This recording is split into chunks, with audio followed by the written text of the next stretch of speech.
Hi, this is John with The Evolving World. Today I'm doing a video on my 2014 Fiat 500e. This is an owner's review. So I've had the car for a couple weeks. I'm going to try to show you things that nobody else does, kind of details and all the little things that you probably haven't heard anywhere else. Hopefully you find this review to be useful and like it and subscribe if you wish. So first I'm going to do like an exterior walk around, then I'm going to do an interior close-up, and then I'll do like a driving impression. So one of the great things I like about this car is the fact that it doesn't look like an EV. I mean, this looks like an Abarth 500, you know, and it drives like one. I mean, it's a really fun, sporty car to drive. That's the best thing I love about this car. There just really isn't many sporty cars in the EV world. I mean, you got the BMW i3 would probably be one of the closest comparable cars. And of course, that's a very odd looking car. Very different in nature. And then you have something like a Leaf maybe, but then that's more of a four-door. It's a little bit more family oriented, a little bit more kind of, strange looking. Whereas this car doesn't have any weirdness to it. It actually looks very much like the standard 500. So starting with these wheels here, that's one of the unique distinguishing features about the car from the stock 500. A little bit more aerodynamic shapes. The mirror, for example, is also more aerodynamic. The engineers claim they had about a 13% improvement just on the aero mods alone. Try to get more range out of the car, which is actually proven to be a very valid case because this car is one of the most aerodynamic cars out there. So even the antenna has a spiral thing going on there. The spoiler in the back, it looks like it comes off an Abarth, but it's actually there for aero, not for downforce. The front has a little bit different. If you look really closely, you can kind of see those dots and stuff, and then the lip there is kind of a little different. Of course, the badge is a little different, and it has this real low air dam, but unfortunately it's rubbery material because I mean it's really low, and you'll tend to hit stuff in the front there. But fortunately, it's flexible, so it's no problem. And of course, the fuel cap is now a charging port, level 2. So one of the best things I like about the car is that it's all, the battery, the motor, everything in between, it's all Bosch. It's all supplied by Bosch. So it's like a totally different system integrated into this car here. So you notice that there's 2 coolant reservoirs. One's for the battery, one's for the motor and controller. They both have a 150,000 mile change-out interval on it, so you don't have to mess with it. Pretty much, nice thing about EVs, you don't have to mess with pretty much anything. I mean, it's like the cars just last forever. Pretty much no maintenance whatsoever. So in the interior here, it's pretty much stock like a 500, except for the different color theme. You're not going to see this kind of interior on the other Fiat. I mean, they'll have different variants, but not quite as spicy. I mean, you don't get the white and the orange. I mean, that's the only car you can kind of really get that combo on, is this car here. So the back seats are kind of small to begin with, and but if you fold them down, you can kind of see you got a little bit more cargo room. Oh yeah, I really love the interior. I just love that interior design. I mean, that was one of the big strong points, the exterior design. Just how clean it is and how classic. It's kind of retro, it's kind of modern at the same time. It's really nice. So the back seats are basically like the regular 500. The only difference between the 500 gas and the 500 electric on the inside is this down here. There's about 4 inches of battery intrusion into the back seat area, or the footwell area, and that's really it. And since the back seats are kind of marginal to begin with, I would probably just, restrict it to like small children or just cats and dogs only. I'm planning on actually taking the back seats out, actually. That's one of the future projects I'm going to be doing to the car. Lighten it up a little bit, increase the cargo area. But yeah, I love the interior. It's nicely done. I'm actually impressed with the build quality. I've always been a Japanese car person, and this is my first Italian car, and I have to say that my impressions are very, very favorable. Another interesting fact of the car, the very first cars were produced in July 2013, and up to about the middle of 2017 or so, the current number is about 22,000, pretty much about 5,500 a year. It's about what they average. So it's not exactly a super common car. It's not exotic either, but it's kind of a lower limited production kind of car.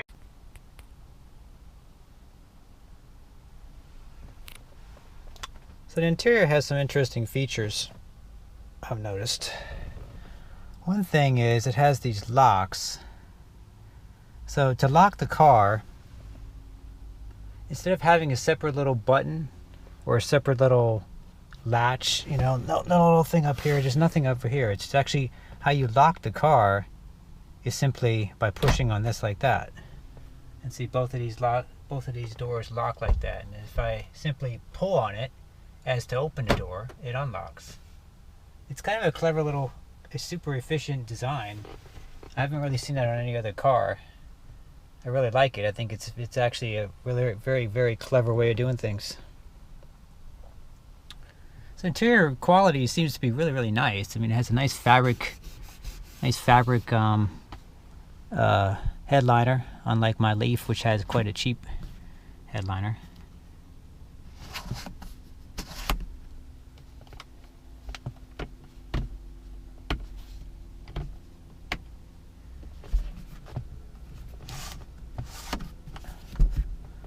Auto dimming mirror. Stereo buttons are pretty easy to get to.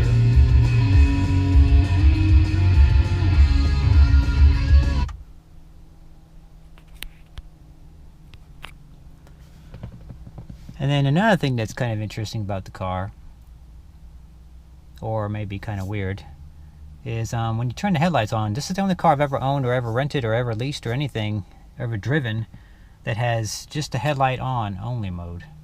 It goes from headlights on to headlights off.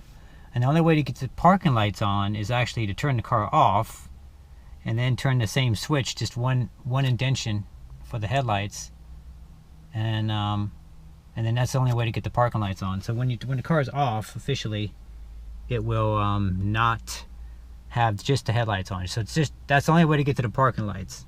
There's no separate switch for that. So that's kind of odd. That's probably about the only thing I really don't like, other than the displays here. Because you can see even in the shade here, there's kind of a weird glare problem, and when you're driving in the daytime, it's quite noticeable. Like in the sunny day, this little shield on here is just a little. You can see how much glare it's producing right now. I wonder if there's a way to remove this, just that part right there. That would really fix it, because there's probably like a display behind it that's probably resistant to damage, I would think.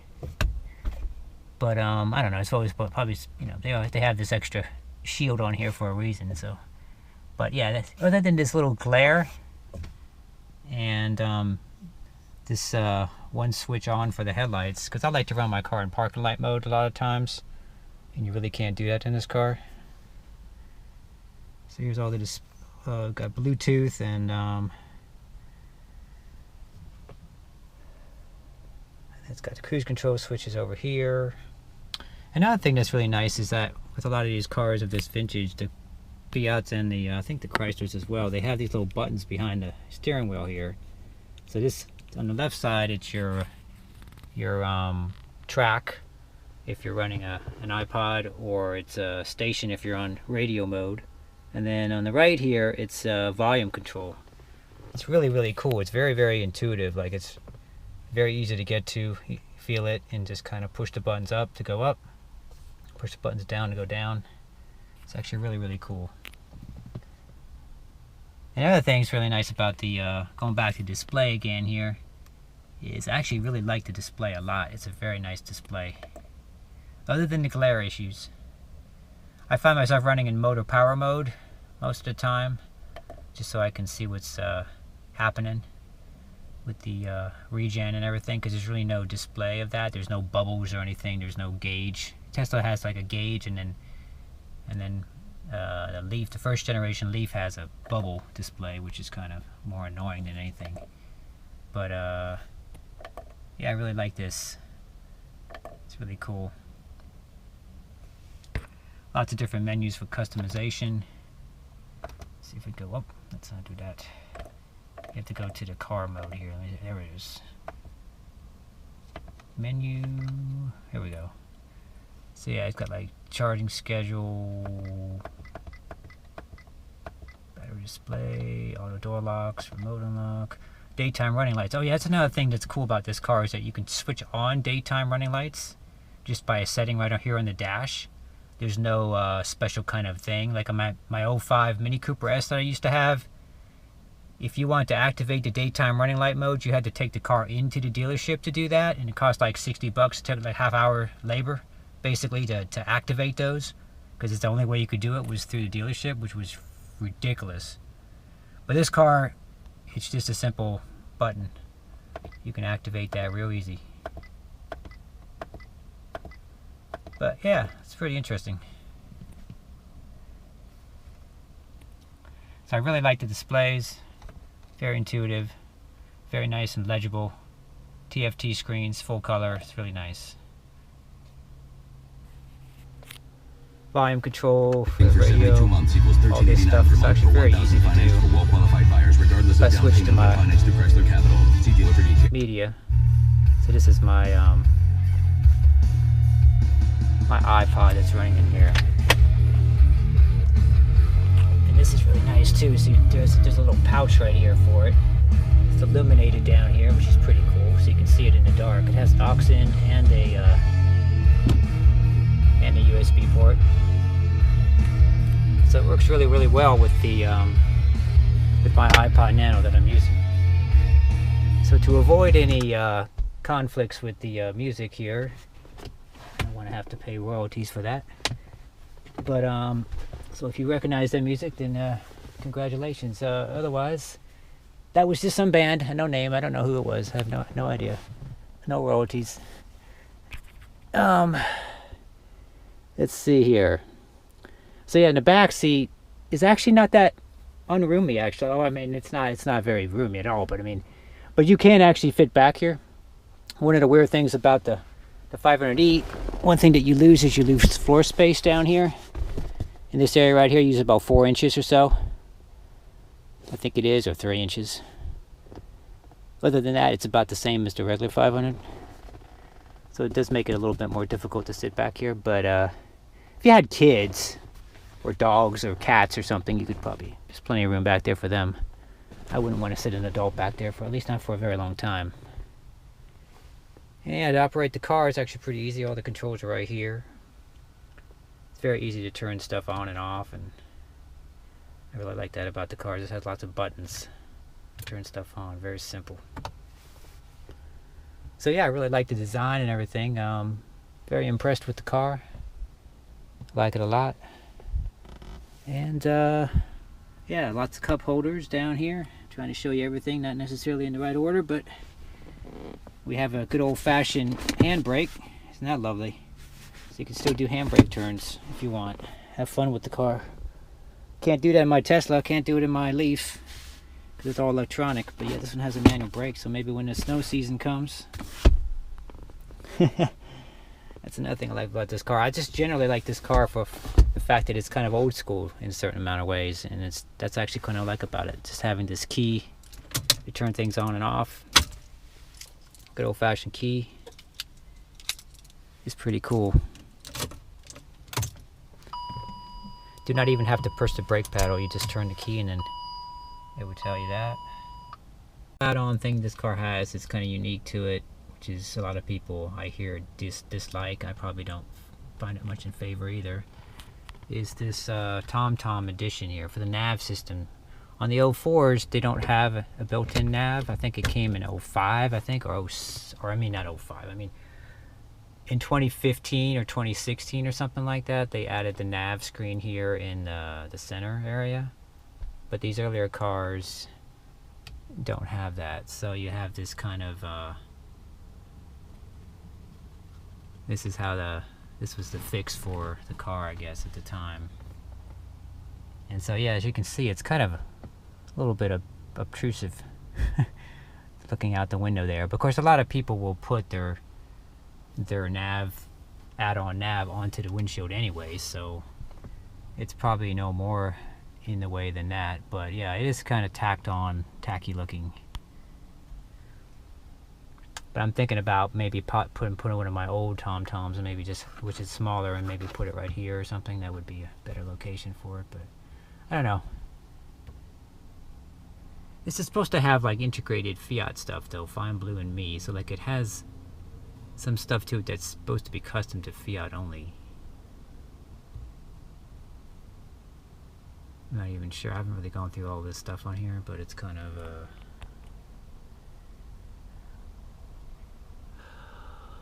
oh, I don't know, not finding it. Weird. But anyway, yeah, it's kind of just, other than that, it's just a regular Tomtom. So if you're familiar with Tomtoms, you'll be familiar with this.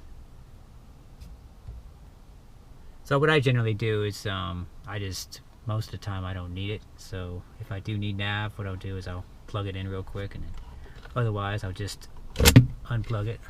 Simple as that.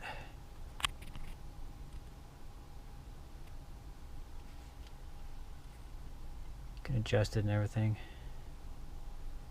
and then go back to a nice clean screen again. Another thing I really like about the car is it has this 5-bar charging indication lights on the dash here. Now this is nothing original. Other cars have done the same thing, but this is a different take on it. I mean, this has 5 bars, and instead of like 3, like there's some other cars that have just 3, like the Focus and the Leaf and the Soul, all have a 3-bar, which is like, you know, each bar means like what, 50% for the first bar, and then 75 for the second, and then 3 means 100.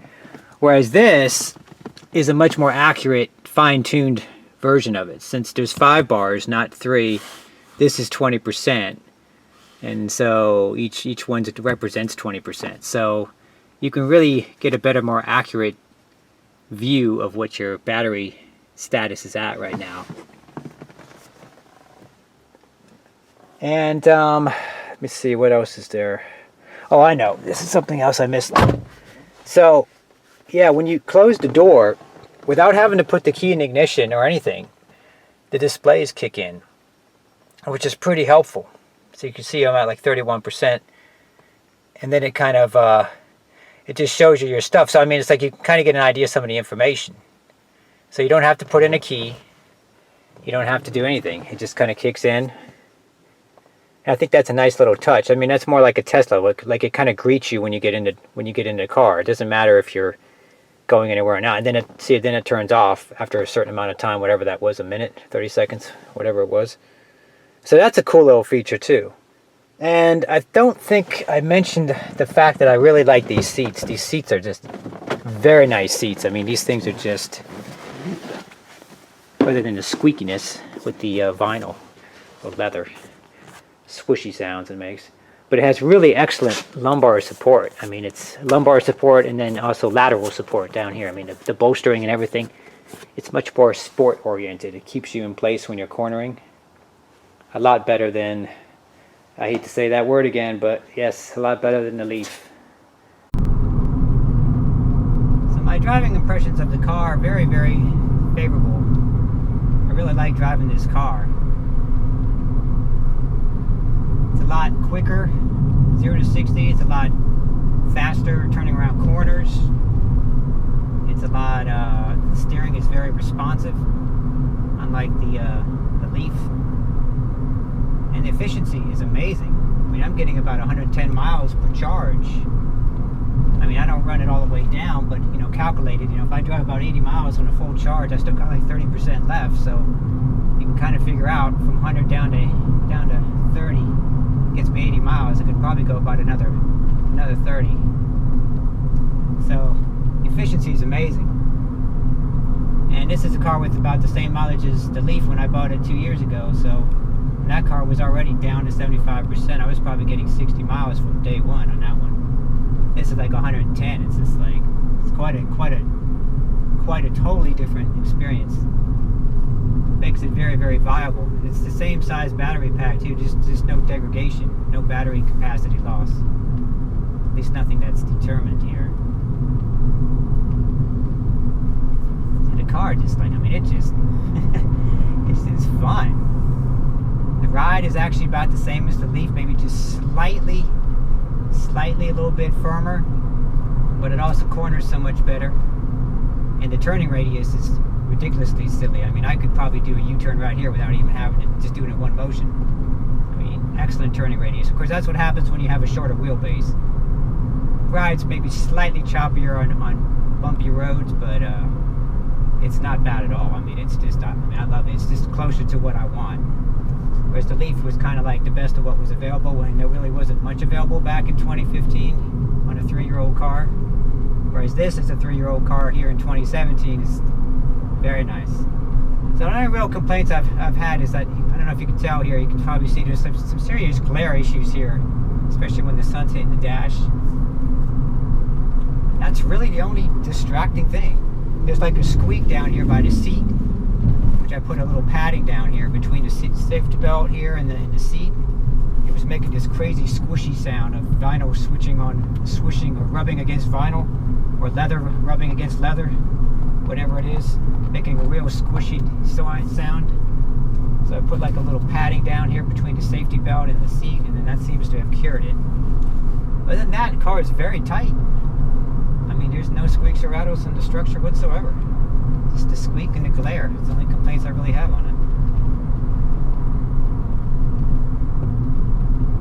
I mean, I am planning on removing the back seats on the car to lighten it up a little bit.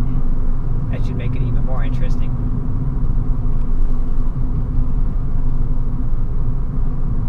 But yeah, I don't know really what else to say. Just an excellent car to drive. I'm loving it. This is the best car you can get right now for the price point. A 3-year-old 2014 here in 2017 with about 30,000 miles. Well taken care of car. You know, one owner. You can always tell when you buy a car how it's been taken care of. And if you see dings and scratches all over the place, you know nobody cared. But you're gonna get a car that's like practically like new, 3 years old, for $9,000. Are you kidding me? I never spent $9,000 in a wiser fashion. I mean, this is the best value ever. When I bought the Leaf 2 years ago, it was 3 years old as well, and I thought that was $9,000 as well, and I thought, man, that's a bargain of a lifetime, and I don't have no regrets about it.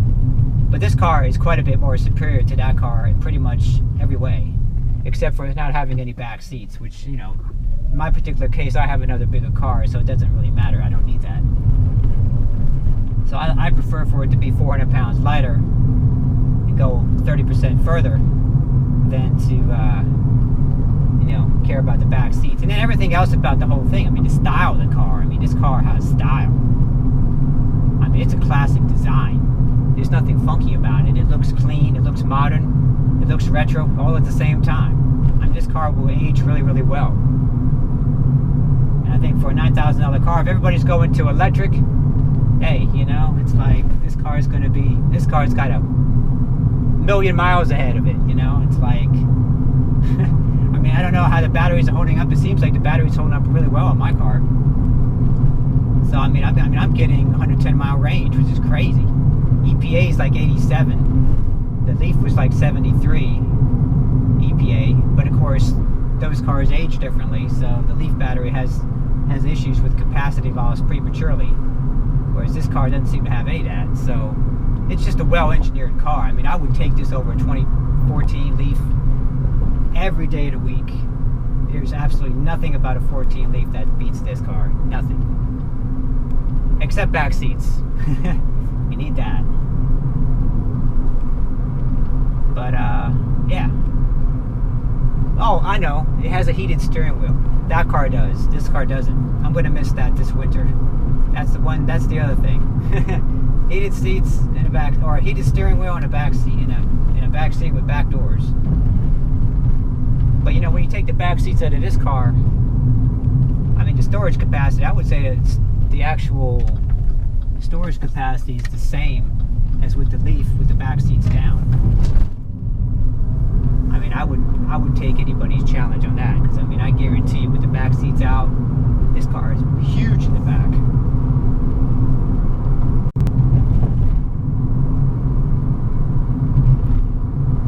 So forget about the tree growing displays like on the Leaf and all that crap. This car doesn't have any of that. But it's just a real car. Beautiful design, fun to drive, a nice twisty road like this. This is awesome. This car is in its element right here.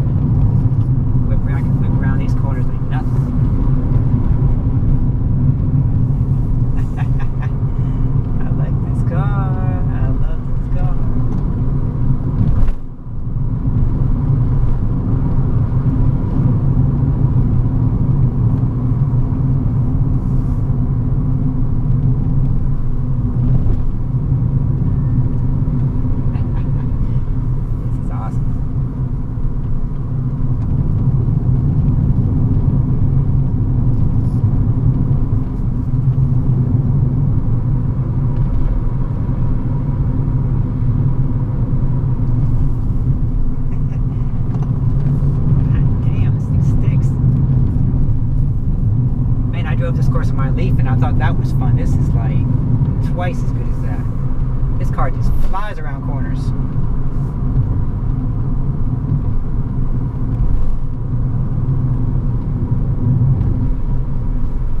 Well, anyway, that's my review. I hope you enjoyed it. Please like and subscribe if you wish. And I definitely have more videos ahead. Model 3, Generation 2 Nissan LEAF, and anything else good that comes along. So anyway, thanks for watching. Bye.